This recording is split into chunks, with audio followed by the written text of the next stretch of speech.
Hello friends, welcome to मिसराज classes. मित्रों, आज आप सभी के लिए पास्ट परफेक्ट टेंस का इंट्रोगेटिव सेंटेंस, जिसे आप प्रश्नवाचक वाक्य भी कहते हैं, प्रस्तुत है। आप देख रहे हैं राघव ट्रेडिशनल ज्ञान और मैं हूं सत्येंद्र मिश्रा। मित्रों, पास्ट परफेक्ट टेंस का पॉजिटिव सेंटेंस और नेगेटिव सेंटेंस लास्ट वीडियोस में पढ़ाई जा चुकी है, जिनका अध्ययन आप अच्छे से कर चुके हैं। आज जिस टॉपिक पर चर्चा करेंगे वो है पास्ट परफेक्ट टेंस का इंट्रोगेटिव सेंटेंस। तो पास्ट परफेक्ट टेंस का इंट्रोगेटिव सेंटेंस का फर्स्ट रूल यहाँ पर आप देख पा रहे हैं। लिखा है, जिन प्रश्नवाचक वाक्यों में क्या शब्द सबसे पहले आता है, तो क्या शब्द की अंग्रेजी सहायक क्रिया हेल्पिंग वर्ब से बनाते हैं। ये सभी इंट्रोगेटिव सेंटेंस में फर्स्ट रूल में आपको बताया गया है। जितने भी टेंस हैं हमारी, उनके जितने भी इंट्रोगेटिव सेंटेंस हैं, उसमें फर्स्ट इंट्रोगेटिव जो आता है उसमें क्या शब्द वाक्य में सेंटेंस में सबसे पहले आ ही जाता है। तो जिन किसी भी वाक्यों में इंट्रोगेटिव सेंटेंस में क्या शब्द सबसे पहले आए, तो क्या की अंग्रेजी हेल्पिंग वर्ब से बनाते हैं। लेकिन यदि प्रश्नवाचक वाक्य हमारा पास्ट परफेक्ट टेंस का हो तथा वाक्य में दो क्लॉजेस, जैसा रूल में आप देख पाएंगे अच्छे से, वाक्य में दो क्लॉजेस उपवाक्य हों और उस वाक्य में क्या शब्द सबसे पहले आया हो और वाक्य के बीच में बिफोर या पहले शब्द आया हो, तो क्या की अंग्रेजी सहायक क्रिया हेल्पिंग वर्ब हैड से बनाते हैं तथा पहले वाक्य का अनुवाद पास्ट परफेक्ट टेंस में करते हैं और दूसरे वाक्य का अनुवाद पास्ट इंडेफिनिट टेंस में किया जाता है। मैं ये बात आपको पहले भी बता चुका हूं कि पास्ट परफेक्ट टेंस में दो क्लॉजेज आती हैं। तो दोनों क्लॉजेज में अलग अलग दो कार्य हुए होते हैं। जो कार्य सबसे पहले फिनिश हुआ होता है, समाप्त हुआ होता है, उस कार्य का अनुवाद पास्ट परफेक्ट टेंस में करते हैं और जो कार्य बाद में हुआ होता है उसका अनुवाद पास्ट इंडेफिनिट टेंस में करते हैं। लेकिन यदि बिफोर या आफ्टर से आप जानना चाहते हैं किसी वाक्य में पहले शब्द आए हो या बाद शब्द आया हो, अर्थात बिफोर या आफ्टर शब्द आया हो, तो पहले शब्द आने पर हम पहले प्रिंसिपल क्लॉज का अनुवाद करते हैं, अर्थात पास्ट परफेक्ट टेंस का, उसके बाद पास्ट इंडेफिनिट का। यदि बाद शब्द अर्थात आफ्टर शब्द आता है, आया होता है, तो पहले पास्ट इंडेफिनिट में ट्रांसलेट किया जाता है और उसके बाद पास्ट परफेक्ट में किया जाता है। कार्य होने का क्रम वही रहता है। यहाँ पर रूल नंबर आप सभी ने देखा कि यदि प्रश्नवाचक वाक्य हो और उस वाक्य में क्या शब्द सबसे पहले आया हो और वाक्य में बिफोर शब्द हो या पहले शब्द हो, तो वहां पर क्या की अंग्रेजी हैड से बनेगी। दूसरे रूल में आप देखेंगे, रूल नंबर 2, यदि पास्ट परफेक्ट टेंस में आफ्टर अर्थात पश्चात शब्द के बीच में आया है, यदि पास्ट परफेक्ट टेंस के वाक्य में आफ्टर शब्द वाक्य के बीच में आया है, तो क्या शब्द की अंग्रेजी सहायक क्रिया डिड से बनाएंगे, अर्थात पहले वाक्य का अनुवाद पास्ट इंडेफिनिट टेंस में और दूसरे वाक्य का अनुवाद पास्ट परफेक्ट टेंस में किया जाएगा। यहाँ पर आप देख पा रहे हैं स्ट्रक्चर मैंने दोनों लिख दिए हैं, दोनों प्रकार के। Had plus subject plus verb की थर्ड फॉर्म आप देख पा रहे होंगे। हैड प्लस सब्जेक्ट, यहाँ पर आप देख पा रहे हैं had plus subject plus verb की third form plus before plus subject plus verb की थर्ड फॉर्म, इस तरीके से लिखा गया है। तो अगर हमारा कार्य पहले हुआ है, समाप्त हुआ है, तो जो कार्य पहले समाप्त हुआ है उसका अनुवाद जो है हमें इस तरीके से पास्ट परफेक्ट टेंस में करना है। क्या की अंग्रेजी हैड से बनानी है। उसके बाद आपको जो दूसरा सेंटेंस आप बनाएंगे वो पास्ट इंडेफिनिट टेंस में बनेगा। पहले आपको हेड लिखना है, फिर सब्जेक्ट आप लिखेंगे, फिर वर्ब की थर्ड फॉर्म का प्रयोग करेंगे, फिर बिफोर शब्द लगाएंगे, फिर सब्जेक्ट, फिर वर्ब की सेकेंड फॉर्म। इसी तरीके से नेक्स्ट हमारा जो सेकेंड नंबर का स्ट्रक्चर है, नंबर 2, यहाँ पर आप देख पाएंगे जो सेकेंड नंबर का स्ट्रक्चर है, पहले डिड आपको लिखना है। यदि हमारे वाक्य में पश्चात शब्द आया हो, आफ्टर शब्द आया हो, ये आफ्टर मीन्स पश्चात, यदि आफ्टर शब्द आया हो तो जो कार्य बाद में हुआ होता है उसका अनुवाद पहले पास्ट इंडेफिनिट टेंस में करते हैं, और जो कार्य पहले हुआ होता है उसका अनुवाद बाद में पास्ट परफेक्ट टेंस में किया जाता है। तो यहाँ पर बाद शब्द आया अर्थात पश्चात शब्द आएगा, तो हमें क्या की अंग्रेजी डिड से बनानी है, फिर सब्जेक्ट लिखना है, फिर वर्ब की फर्स्ट फॉर्म, फिर आफ्टर लगा करके सब्जेक्ट और हेड प्लस वर्ब की थर्ड फॉर्म का प्रयोग करना है। इस तरीके से आपको करना है। अब आइए उदाहरण के माध्यम से समझते हैं। हमारा फर्स्ट एग्जाम्पल है, क्या वर्षा होने से पहले हम घर पहुंच चुके थे। अब यहाँ पर क्या वर्षा होने से पहले हम घर पहुंच चुके थे, अर्थात वर्षा नहीं हुई थी और हम घर पहुंच चुके थे। इसका मतलब यही हुआ, वर्षा होने के पहले यहाँ पर बिफोर शब्द आया है, आप देख पा रहे होंगे। फिर हम घर पहुंच चुके थे, तो पहुंचने का कार्य पहले हुआ, तो इसीलिए क्या की अंग्रेजी किससे बनाई गई, हेड से बनाई गई, सहायक क्रिया हेड से। उसके बाद हमने सब्जेक्ट लिखा बी, क्योंकि ये कार्य पहले हुआ है। हम घर पहुंच चुके थे तो बी यहाँ पर, फिर हमने हेड पहले लगा ही लिया है, फिर वर्ब की थर्ड फॉर्म का प्रयोग होगा। पहुंचना हमारी क्रिया हो रही, पहुंचना की अंग्रेजी रीच होती है, रीच में ईडी जुड़ गया, रीच्ड हो गया। हेड बी रीच्ड कहाँ, होम। अब बिफोर शब्द यहाँ पर लिखा है, बिफोर शब्द को हम बीच में लगाएंगे, आप स्ट्रक्चर में देखे होंगे। Had be reached home before, अब यहाँ बरसात के लिए सब्जेक्ट हमारा इट होगा, और इट के साथ वर्ब की सेकेंड फॉर्म आएगी, क्योंकि पास्ट इंडेफिनिट टेंस में वर्ब की सेकेंड फॉर्म का यूज करते हैं। तो इस तरीके से आपको करना है। नेक्स्ट सेंटेंस हमारा है, क्या मेरे स्टेशन पहुंचने से पहले रेलगाड़ी छूट चुकी थी। अब कहने का मतलब है, क्या मेरे स्टेशन पहुंचने से पहले रेलगाड़ी छूट चुकी थी। कहने का मतलब मैं स्टेशन नहीं पहुंचा और रेलगाड़ी छूट गई, तो पहले कौन सा कार्य हुआ, रेलगाड़ी छूट चुकी थी। तो यहाँ पर हमें क्या शब्द आया है, तो क्या की अंग्रेजी जो कार्य पहले हुआ है उसका अनुवाद पहले करेंगे, अर्थात पास्ट परफेक्ट टेंस में करेंगे। अब जब पास्ट परफेक्ट टेंस में करेंगे, पास्ट परफेक्ट की हेल्पिंग वर्ब होती है हैड, तो क्या की अंग्रेजी हमने हैड से बना दिया।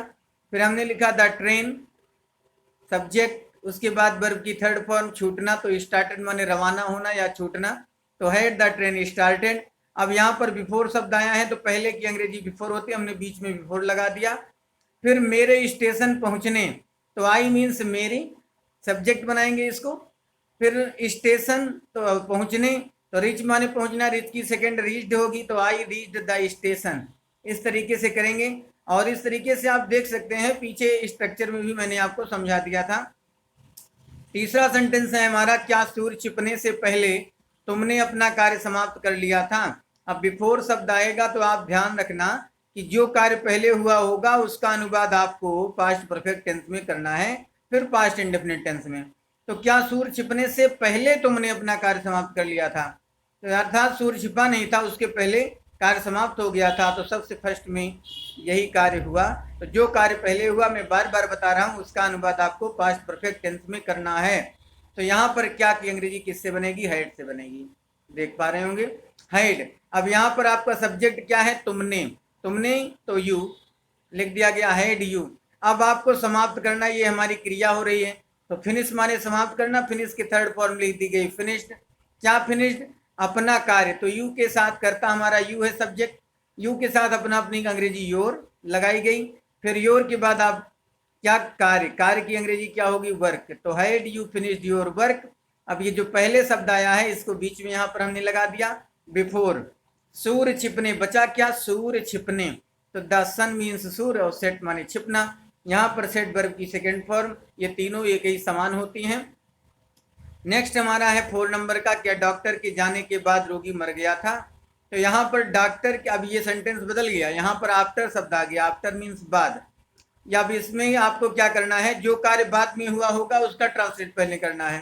तो क्या डॉक्टर के जाने के बाद रोगी मर गया था, अर्थात डॉक्टर के जाने के बाद रोगी मर गया था, तो क्या हुआ था, तो यहाँ पर लिखना होगा रोगी मर गया था, ये कार्य बाद में हुआ, पहले क्या कार्य हुआ, डॉक्टर के जाने, पहले डॉक्टर साहब चले गए, उसके बाद रोगी मरा, तो रोगी जो कार्य बाद में हुआ उसका अनुवाद पास्ट इंडेफिनिट में करेंगे। तो यहाँ पर क्या की अंग्रेजी हमें डिड से बना देना है, हमने क्या की अंग्रेजी डिड से बना दिया। फिर हमारा रोगी माने पेशेंट, तो हमने द पेशेंट लिखा, सिंगुलर है। और फिर मरना, तो डाई मीन्स मरना, वर्ब की फर्स्ट फॉर्म लगेगी, तो डिड द पेशेंट डाई, फिर जान बाद की अंग्रेजी आफ्टर लगाई गई।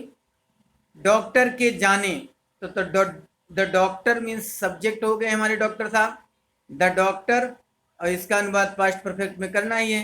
पास्ट परफेक्ट की हेल्पिंग वर्ब हेड होती है, हेड के साथ वर्ब की थर्ड फॉर्म आएगी, जाना का अंग्रेजी गो, तो गो वेंट गॉन, गॉन लगा दी गई, तो did the patient die after the doctor had gone.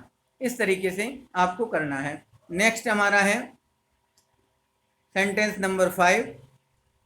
क्या अपना पाठ याद करने के पश्चात राम स्कूल चला गया था? तो यहाँ पर क्या अपना पाठ याद करने के पश्चात राम अपने स्कूल चला गया था, पहले कौन सा कार्य हुआ? राम अपना पाठ याद करना, तो पाठ याद करना ये पहला कार्य हुआ सबसे पहले। दूसरे उसके बाद क्या हुआ? राम अपने स्कूल चला गया था, कहने का मतलब राम ने पहले अपना लेसन याद किया, उसके बाद वो स्कूल गया। तो ये क्लियर हो गया कि जो कार्य बाद में हुआ है उसका अनुवाद जब हम करेंगे सबसे पहले तो पास्ट इंडेफिनिट में करेंगे। और यहाँ क्लियर हो रहा है पश्चात शब्द भी आया, मैंने बता दिया जब पश्चात शब्द आएगा तो पास्ट इंडेफिनिट टेंस में पहले शुरू करेंगे। तो यहाँ पर पास्ट इंडेफिनिट टेंस की सहायक क्रिया होती है डिड, तो डिड से यहाँ पर बना दिया गया क्या की अंग्रेजी did.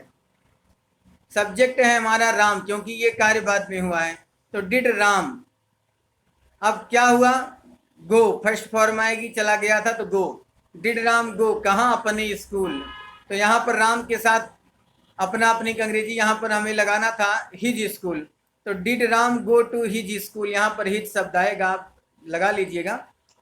Did Ram go to his school, after means पश्चात, आफ्टर शब्द यूज किया गया। अब यहाँ पर पाठ याद करने के, तो ये पास्ट परफेक्ट में बनेगा, राम का सब्जेक्ट ही होता है, राम को हम ही भी कह सकते हैं, इधर मैंने ही लगा दिया। ही हैड लर्नड, हैड लग गई हेल्पिंग वर्ब पास्ट परफेक्ट की, लर्न थर्ड फॉर्म, क्या लर्न? अपना लेसन, तो his lesson. Did Ram learn his lesson, sorry did Ram go to school after he had learn his lesson. Next है हमारा क्या तुम यह समाचार पहले ही सुन चुके थे?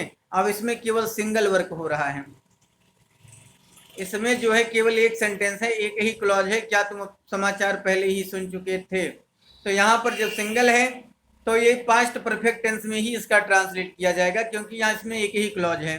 तो यहाँ पर क्या की अंग्रेजी हमने हैड से बना दिया, यू हमारा सब्जेक्ट है, हैड यू, पहले ही की अंग्रेजी यहाँ पर ऑलरेडी लगा दी गई, ऑलरेडी मीन्स पहले ही, और ऐसे वर्ड्स को मेन वर्ब और सब्जेक्ट के बीच में ही रखा जाता है, ऑलवेज हुआ, समटाइम्स हुआ आदि। तो had you already heard means सुनना, ये थर्ड फॉर्म हो गई, यहाँ पर लगाएगी हियर्ड, क्या हियर्ड? यह समाचार, तो यहाँ पर दिस न्यूज होना चाहिए था, दिस न्यूज, तो had you heard this news. Next है हमारा क्या तुमने यह समाचार पहले कभी नहीं सुना था, यहाँ पर कभी नहीं शब्द आ गया, और इसमें भी एक ही क्लॉज है, एक ही वर्क हुआ है, क्या तुमने यह कार्य पहले कभी नहीं सुना था।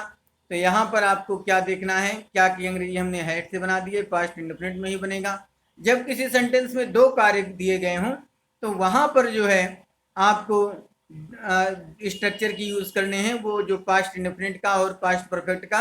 लेकिन ये सिंगल ही वर्क हुआ है, एक ही सेंटेंस हुआ है, एक ही क्लॉज आई है, तो वहाँ पर पास्ट परफेक्ट टेंस का ही यूज करना है। यहाँ पर हमने हेड सब्जेक्ट लिख दिया, क्या की अंग्रेजी के लिए हमने हेल्पिंग वर्ब से क्या की अंग्रेजी बना दिया, हमारा सब्जेक्ट है तुमने, यू लिख दिया गया। कभी नहीं के लिए हमने नेवर का यूज किया, हैड यू नेवर। सुनना की अंग्रेजी होती है हियर, हियर की थर्ड फॉर्म लगा दी गई, हियर्ड हो गया, क्या हियर्ड? तो दिस न्यूज मीन्स यह समाचार, और बिफोर की अंग्रेजी यहाँ पर पहले लगा दी गई, बिफोर मीन्स पहले, पहले की अंग्रेजी यहाँ पर बिफोर लगा दी गई। इस तरीके से आप देखेंगे। नेक्स्ट सेंटेंस हमारा क्या मेरे स्कूल पहुंचने से पहले घंटी बज चुकी थी। अब इसमें दो वर्क हुए हैं और दो क्लॉज आई है इस सेंटेंस में। तो यहाँ पर बिफोर शब्द आया है, ये देखेंगे कौन सा कार्य पहले हुआ, तो क्या मेरे स्कूल पहुंचने से पहले घंटी बज चुकी थी, अर्थात मेरे स्कूल पहुंचने से पहले घंटी बज चुकी थी, तो पहले हुआ घंटी बज चुकी, ये कार्य पहले हुआ। अब यहाँ पर क्या की अंग्रेजी हैड से बनाएंगे, क्या की अंग्रेजी हमने हैड से बना दिया। अब हमें यहाँ पर देखना है द बेल हमारा सब्जेक्ट है, द बेल, इसकी हमें क्या लगाना है, थर्ड फॉर्म। रिंग माने बजना या बजाना, तो रिंग रेंग रंग, यहाँ पर थर्ड फॉर्म यूज की गई है, द बेल रंग। अब यहाँ पर बिफोर मीन्स पहले, ये शब्द यूज किया गया। अब दूसरे सेंटेंस को लेंगे पास्ट इंडेफिनिट में, तो मेरे स्कूल पहुंचने, तो आई मीन्स मेरे, सब्जेक्ट के स्थान पर इसलिए आई लिखा जाएगा। रीच्ड मीन्स पहुंचना, सेकेंड फॉर्म आ गई। रिच फर्स्ट फॉर्म है, कहाँ पहुंचना, द स्कूल। तो हैड द बेल रंग before I reach the school, ये इंट्रोगेटिव फर्स्ट हुआ। अब आप समझेंगे WH इंट्रोगेटिव सेंटेंस। अब आप WH इंट्रोगेटिव सेंटेंस समझेंगे। देखें यहां पर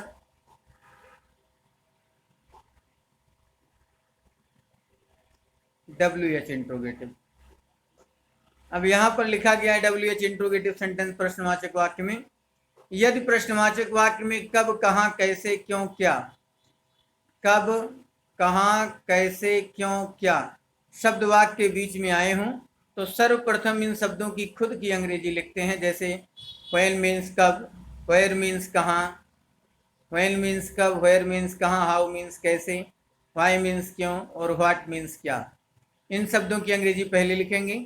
यदि वाक्य के बीच में बिफोर शब्द आया हो, पहले शब्द आया हो, तो पहले समाप्त हुए कार्य का अनुवाद पास्ट परफेक्ट टेंस में और बाद में समाप्त हुए कार्य का अनुवाद पास्ट इंडेफिनिट टेंस में किया जाता है। ये रूल है। अब यहाँ पर आप देख सकते हैं स्ट्रक्चर नंबर फर्स्ट लिखा गया है। यदि वाक्य में बिफोर शब्द आएगा पहले, तो पहले सेंटेंस का अनुवाद, जो कार्य पहले समाप्त हुआ होगा उसका अनुवाद आपको पास्ट परफेक्ट में करना है। जो कार्य बाद में समाप्त हुआ होगा उसका अनुवाद आपको पास्ट इंडेफिनिट में करना है। और यदि वाक्य में आफ्टर शब्द आएगा, आफ्टर मीन्स पश्चात, बाद, तो पहले सेंटेंस का अनुवाद आपको पास्ट इंडेफिनिट में करना है। WH वर्ड लगा करके सहायक क्रिया हेल्पिंग वर्ब डिड का यूज करना है। फिर सब्जेक्ट यूज करके वर्ब की फर्स्ट फॉर्म, फिर आफ्टर, और दूसरे वाक्य का अनुवाद पास्ट परफेक्ट टेंस में कर देना है। आइए उदाहरण के माध्यम से समझते हैं। तो यहाँ पर आप देखेंगे एग्जाम्पल नंबर 1 है, तुम्हारे सोने से पहले रमेश यहाँ क्यों नहीं आया था। तो यहाँ पर बिफोर शब्द आया है और यहाँ पर नहीं शब्द को हम हटा देंगे। वैसे ही रमेश यहाँ क्यों आया था, तो पहले यही कार्य हुआ, तो इसलिए यहाँ पर हम लिखेंगे सबसे पहले हमारा क्वेश्चन वर्ड क्यों शब्द आया है वाक्य में, हमने व्हाई लिख दिया। अब उसके बाद हमें इसका अनुवाद पास्ट परफेक्ट में करना है क्योंकि बिफोर शब्द आया है। तो उस क्वेश्चन वर्ड के पश्चात हम सहायक क्रिया यूज करते हैं। तो व्हाई हैड, यहाँ पर रमेश हमारा सब्जेक्ट है, तो व्हाई हैड रमेश। अब यहाँ पर नेगेटिव वर्ड हेल्पिंग वर्ब और सब्जेक्ट के बीच में यूज की जाती है, यूज कर दिया गया। Why had Ramesh not come, come came come, इसकी थर्ड फॉर्म कम ही होती है। और हियर मीन्स यहाँ, कम मीन्स आना, ये वर्ब है। तो why had Ramesh not come here, पहले शब्द आया है तो बिफोर। अब ये पास्ट इंडेफिनिट में इसका ट्रांसलेट करेंगे, तुम्हारे सोने, तो यू मीन्स तुम्हारे, ये सब्जेक्ट है। सोना की अंग्रेजी स्लीप, स्लीप की सेकेंड फॉर्म स्लेप्ट होती है। तो why had Ramesh not come here before you slept. Next हमारा सेंटेंस है, डॉक्टर के जाने के बाद रोगी ने क्या खाया। अब यहाँ पर क्या शब्द सेंटेंस में आया है और यहाँ पर बाद शब्द आया है। जब बाद शब्द आया है तो डॉक्टर के जाने के पश्चात, अर्थात पहले ये कार्य हुआ, बाद में ये कार्य हुआ। जब पश्चात शब्द आता है तो जो कार्य बाद में हुआ होता है उसका ट्रांसलेट पहले करते हैं। तो यहाँ पर व्हाट मीन्स क्या। अब यहाँ पर हमने व्हाट के पश्चात डिड हेल्पिंग वर्ब लगाई क्योंकि क्वेश्चन वर्ड के पश्चात हेल्पिंग वर्ब यूज की जाती है। तो व्हाई डिड, व्हाट डिड, फिर रोगी, रोगी means the patient, what did the patient eat means खाना। तो यहाँ पर ईट फर्स्ट फॉर्म लगाई गई, ईट, बाद की यहाँ अंग्रेजी लगाएगी आफ्टर। अब दूसरा सेंटेंस पास्ट परफेक्ट में करेंगे, तो डॉक्टर के जाने के बाद, तो डॉक्टर, द डॉक्टर सब्जेक्ट हो गया, हेड हमारी हेल्पिंग वर्ब हो गई, द डॉक्टर हेड, और फिर वर्ब की थर्ड फॉर्म यूज होगी क्योंकि इसका ट्रांसलेट पास्ट परफेक्ट टेंस में किया जाएगा। तो यहाँ जाना की अंग्रेजी गो, तो गो की थर्ड होगी गॉन, गो वेंट गॉन, इस तरीके से। नेक्स्ट हमारा है सेंटेंस नंबर 3, नेताजी के भाषण देने से पहले लोग एकत्रित क्यों नहीं हुए थे। अब यहाँ पर बिफोर शब्द आया है, तो यहाँ पर आप देखेंगे पहले कौन सा कार्य हुआ, तो नेताजी के भाषण देने से पहले लोग एकत्रित हुए थे, तो पहले यही कार्य हुआ, लोग एकत्रित क्यों नहीं हुए थे। तो यहाँ पर व्हाई हैड, वाई लगाया गया क्यों के लिए, हैड हेल्पिंग वर्ब क्योंकि इसका ट्रांसलेट पास्ट परफेक्ट में होगा। तो वाई हैड लोग की अंग्रेजी हो गई पीपल, तो why had people negative word हमेशा ही मेन वर्ब और सब्जेक्ट के बीच में आता है, तो यहाँ पर नॉट लगा दिया गया। व्हाई हैड पीपल नॉट एकत्रित होना, तो यहाँ गैदर्ड भी लिख सकते थे, लेकिन यहाँ पर मैंने असेंबल्ड लिख दिया। असेंबल माने इकट्ठा होना, असेंबल्ड थर्ड फॉर्म हो गई। Why had people not assembled. अब यहाँ पर बिफोर शब्द आया है, तो बिफोर मीन्स पहले, हम यहाँ पर लगा दिए। नेताजी के भाषण देने, तो द लीडर माने Netaji, delivered the speech means भाषण देने। इस तरीके से ये सेंटेंस आपके समझ में अवश्य आ गया होगा। आगे आप देखते हैं, नेक्स्ट सेंटेंस है हमारा क्वेश्चन नंबर सेंटेंस नंबर 4। यहाँ पर लिखा गया है हमारे आने से पहले वह कहाँ चला गया था। तो यहाँ पर पहले बिफोर शब्द आया है, कहाँ शब्द भी आया है, तो वो कहाँ चला गया था पहले इसका ट्रांसलेट होगा, क्योंकि यहाँ पर पहले शब्द आया है। तो वेयर हमने लिख दिया कहाँ के लिए, इसका अनुवाद पास्ट परफेक्ट टेंस में होगा, तो हमने हैड लगा दिया। वेयर हैड सब्जेक्ट हमारा है वह, तो यहाँ ही लग गया। जाना या चले जाना की अंग्रेजी गो, गो की थर्ड फॉर्म होगी gone, go went gone, where had he gone. अब यहाँ पर बिफोर शब्द आया, तो हमने पहले शब्द की अंग्रेजी बिफोर यहाँ लगा दी। हमारे आने, तो इसका अनुवाद पास्ट इंडेफिनिट में होगा, तो बी माने हम, ये सब्जेक्ट है। आना हमारी क्रिया है, सेकेंड फॉर्म आएगी, तो कम केम, केम सेकेंड फॉर्म यहाँ पर लगा दी गई। नेक्स्ट हमारा सेंटेंस है तुमने 5 बजे से पहले अपना कार्य क्यों नहीं पूरा कर लिया था। तो यहाँ पर बिफोर शब्द आया है, अपना कार्य क्यों नहीं पूरा कर लिया था, इसका अनुवाद पहले किया जाएगा, क्योंकि ये प्रिंसिपल क्लॉज है। यहाँ पर क्योंकि अंग्रेजी हमने लिख दिया वाई, वाई के बाद ये पास्ट परफेक्ट में इसका अनुवाद होगा, तो यहाँ पर हमने हैड लगा दिया, वाई हैड। अब यू सब्जेक्ट है हमारा, यू तुमने, इधर सब्जेक्ट है तो वही सब्जेक्ट इधर भी है, तो यहाँ पर यू लगा दिया गया। नॉट है तो निगेटिव वर्ड यूज कर दिया गया, वाई हैड यू नॉट। पूरा करना की अंग्रेजी होगी कंप्लीट, कंप्लीट की थर्ड होगी completed. Why had you not completed क्या, अपना कार्य, तो your work. Why had you not completed your work, पहले की अंग्रेजी हमने लगा दिया बिफोर। अब 5 बजे से, तो 5 o'clock, ये सेंटेंस हमारा क्लियर हुआ।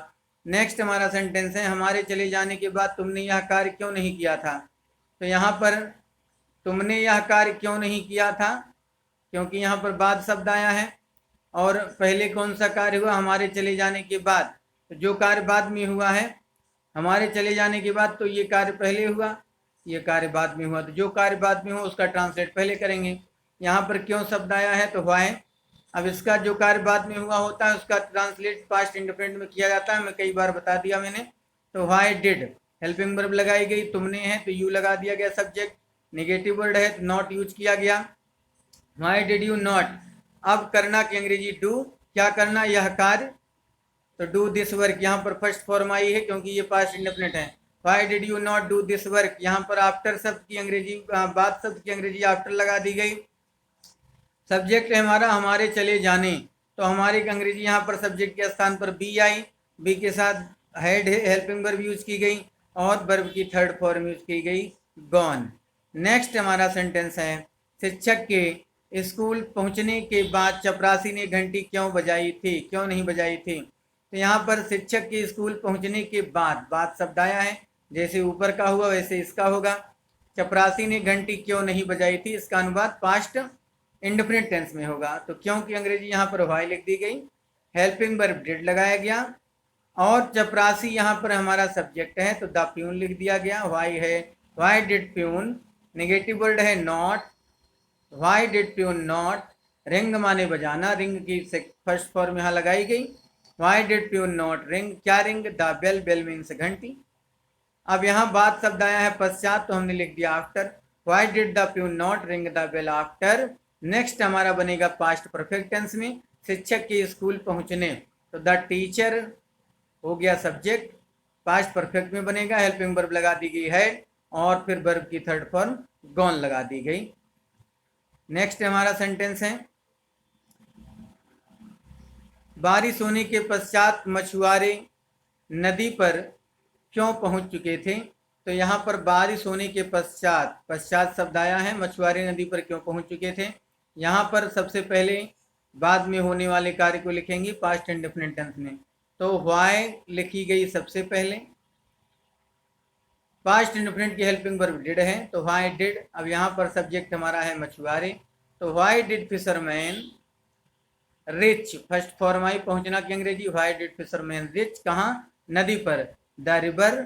अब यहाँ पर पश्चात की अंग्रेजी आफ्टर लगा दी गई, बारिश होने तो इट रेन्ड, तो why did fisherman rich the river after it रेन्ड। अब यहाँ पर आप सब पढ़ेंगे इसी सेंटेंस का रूल नंबर 2। रूल नंबर 2 है यदि प्रश्नवाचक वाक्य में कितना, कितनी, कितने, यदि प्रश्नवाचक वाक्य में कितना, कितनी, कितने, किसका, किसकी, किसके, कौन सा, कौन सी, कौन से, किस आदि शब्द आते हैं, जिनके साथ इनसे संबंधित नाउन भी आते हैं। तो यहाँ पर पिछले वीडियोस में मैंने कई बार आप सबको बता दिए हैं हाउ मेनी, हाउ मच, अर्थात कितना, कितनी, कितने। हाउ मेनी का काउंटेबल नाउन के साथ यूज किया जाता है, हाउ मच का अनकाउंटेबल नाउन के साथ, किसका, किसकी, किसके के लिए हुज, होम का यूज किया जाता है, कौन सा, कौन सी, कौन से के लिए विच का यूज किया जाता है। तो यहाँ पर स्ट्रक्चर के माध्यम से फर्स्ट स्ट्रक्चर आप देख पा रहे हैं, हाउ मेनी, हाउ मच, हुम, हुज, विच, नाउन लगाया जाएगा इनके साथ। फिर आपको अगर बिफोर शब्द आया है किसी वाक्य में तो पहले पास्ट परफेक्ट टेंस में सेंटेंस का अनुवाद किया जाएगा, फिर पास्ट इंडेफिनिट में किया जाएगा। यदि आपके सेंटेंस में आफ्टर शब्द आता है पश्चात, तो पहले आपको पास्ट इंडेफिनिट टेंस में अनुवाद किया जाएगा, अर्थात did plus subject plus verb की फर्स्ट फॉर्म लगानी होगी। फिर आपको पास्ट परफेक्ट टेंस में सेंटेंस का अनुवाद करना होगा। क्वेश्चन वर्ड आपको सबसे पहले लिखना चाहिए और लिखने का नियम भी है। तो हाउ मेनी, हाउ मच, हुम, हुज, हुज, विच में से कोई एक आप लिखेंगे। आइए एग्जाम्पल के माध्यम से समझते हैं। यहाँ पर एग्जाम्पल नंबर हमारा फर्स्ट है, सूर्य छिपने से पहले कितने बच्चे सो चुके थे। तो यहाँ पर कितना शब्द आया है, ये काउंटेबल नाउन है, इसके पहले नाउन लिखा गया है बच्चे, तो इनको बच्चों को हम गिन सकते हैं। तो यहाँ कितने की अंग्रेजी हमें लगाना होगा क्या, हाउ मेनी। तो सूर्य छिपने से पहले कितने बच्चे सो चुके थे, तो बच्चे सो चुके थे, ये सेंटेंस, ये कार्य हमारा पहले हुआ और सूर्य बाद में छिपा। तो यहाँ पर कितने की अंग्रेजी हाउ मेनी लिखी गई। हाउ मेनी, हाउ मच, हुम, हुज, विच के साथ हमेशा नाउन आता है। यहाँ पर चिल्ड्रेन शब्द जो इसके तत्पश्चात लिखा है वही हमारा नाउन है, हमने लिख दिया children.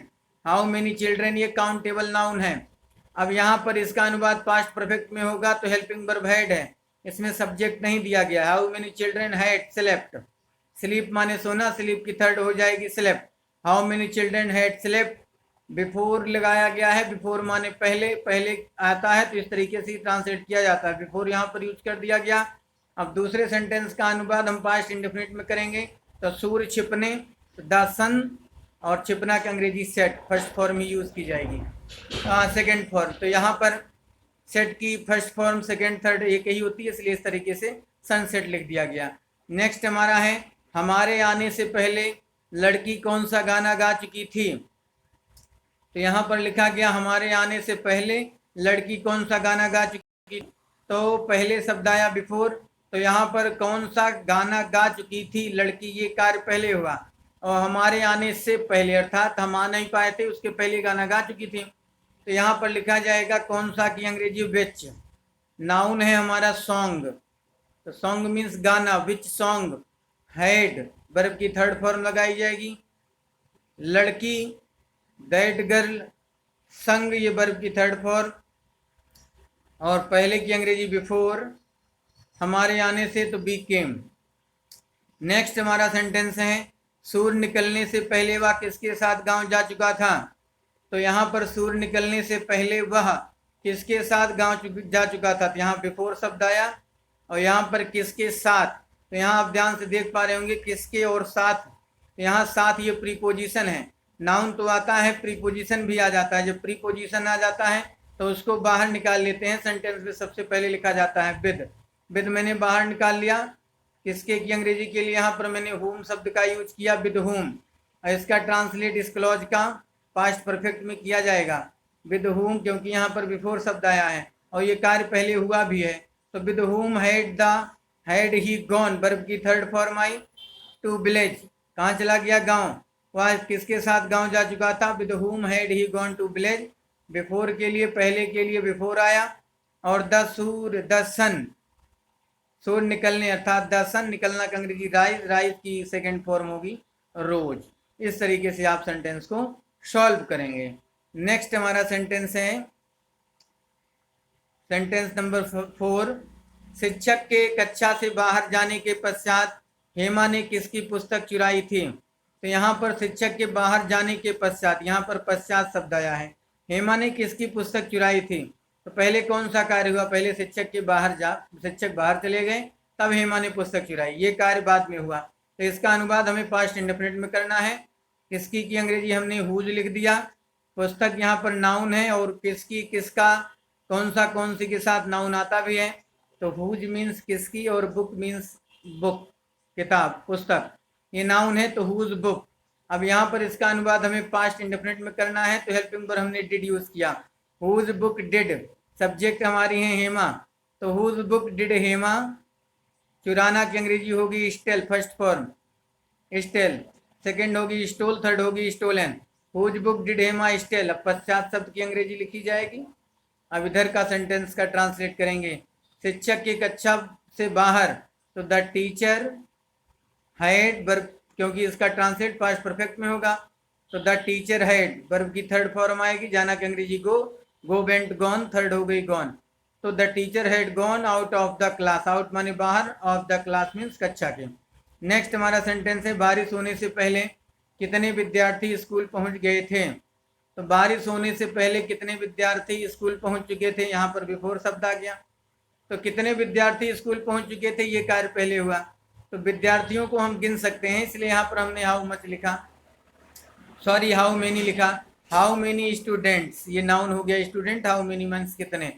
How many students had reached verb की थर्ड फॉर्म स्कूल, बिफोर की अंग्रेजी के लिए पहले की अंग्रेजी के लिए बिफोर लगाया गया। How many students had reached the school before, बारिश होने, तो इट स्टार्टेड रेन। इस तरीके से आपने समझा। अब आप नेक्स्ट रूल समझेंगे, रूल नंबर 3।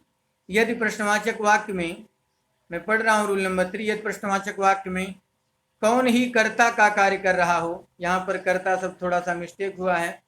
कर्ता आप सब जानते हैं कैसे लिखा जाएगा, कर्ता, कर्ता का कार्य कर रहा हो, तो हु का प्रयोग सामान्य रूप से करना चाहिए। यहाँ पर हमने 2 प्रकार के स्ट्रक्चर लिख दिए गए हैं। यदि बिफोर शब्द आएगा तब भी और आफ्टर शब्द आएगा तब भी आप देख लें। अगर बिफोर शब्द आता है तो हु हैड प्लस वर्ब की third form plus before plus subject plus verb की सेकेंड फॉर्म का यूज करेंगे, ये स्ट्रक्चर। और फिर दूसरा स्ट्रक्चर है हु प्लस वर्ब की second form plus after plus subject plus head plus verb की थर्ड फॉर्म। यदि आफ्टर शब्द आता है, बाद या पश्चात शब्द आता है, तो आपको ये वाला स्ट्रक्चर यूज करना है। और यदि बिफोर शब्द आता है तो आपको ये वाला स्ट्रक्चर यूज करना है। आफ्टर अर्थात पश्चात आता है तो ये स्ट्रक्चर यूज किया जाएगा। आइए देखते हैं। यहाँ पर लिखा गया तुम्हारे स्कूल जाने से पहले वहाँ कौन पहुँच चुका था। तो यहाँ पर पहले शब्द आया है, तो कौन पहुँच चुका था, यहाँ पर आपको इसका अनुवाद पहले करना है। तो हु हमने लिख दिया कौन के लिए, यही हमारा सब्जेक्ट है। हु के साथ मैंने हेल्पिंग वर्ब लगा दिया हु हैड। पहुंचना की अंग्रेजी होती है रीच, यही थर्ड फॉर्म है, हु हैड रीच्ड, वहाँ की अंग्रेजी देयर।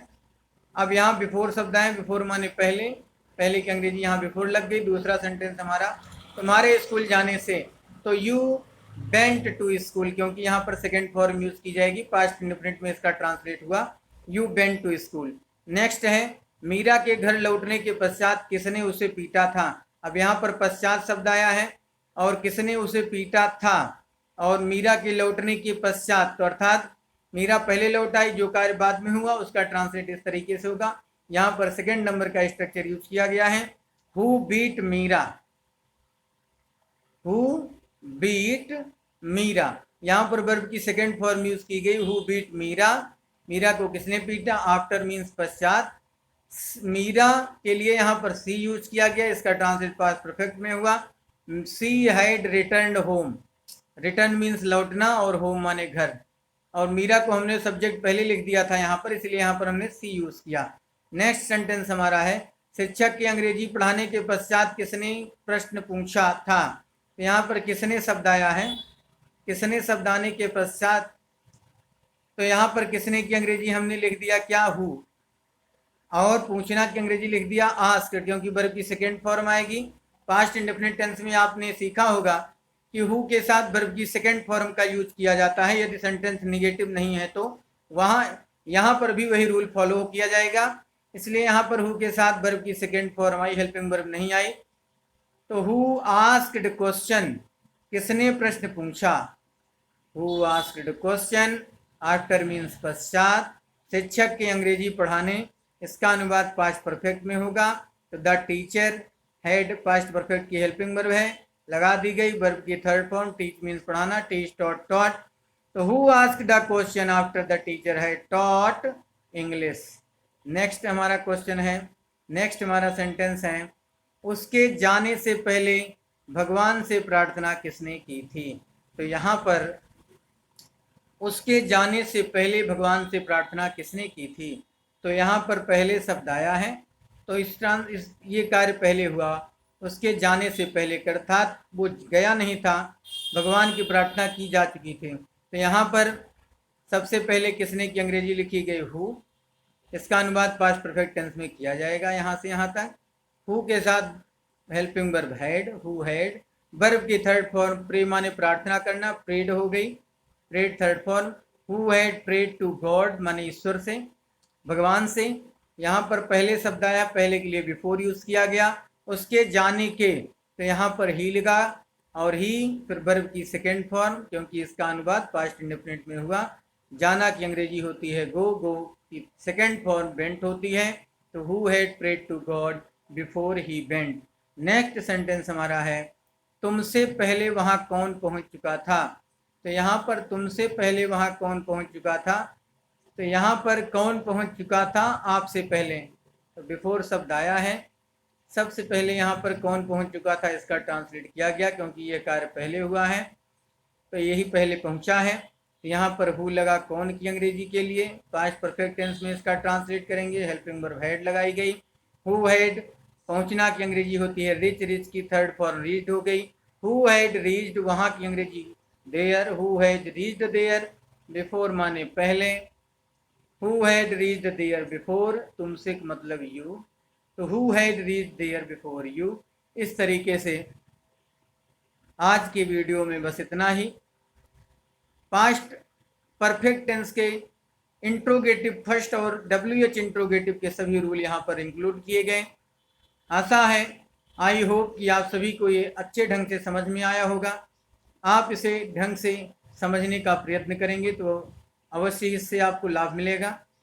आपसे निवेदन है कि यदि आप सभी मेरे चैनल पर नए हैं तो आप मेरे चैनल को सब्सक्राइब कर लें, बेल आइकन को भी प्रेस कर लें, वीडियो को शेयर कर दें और लाइक कर दें। Thank you, thanks for watching.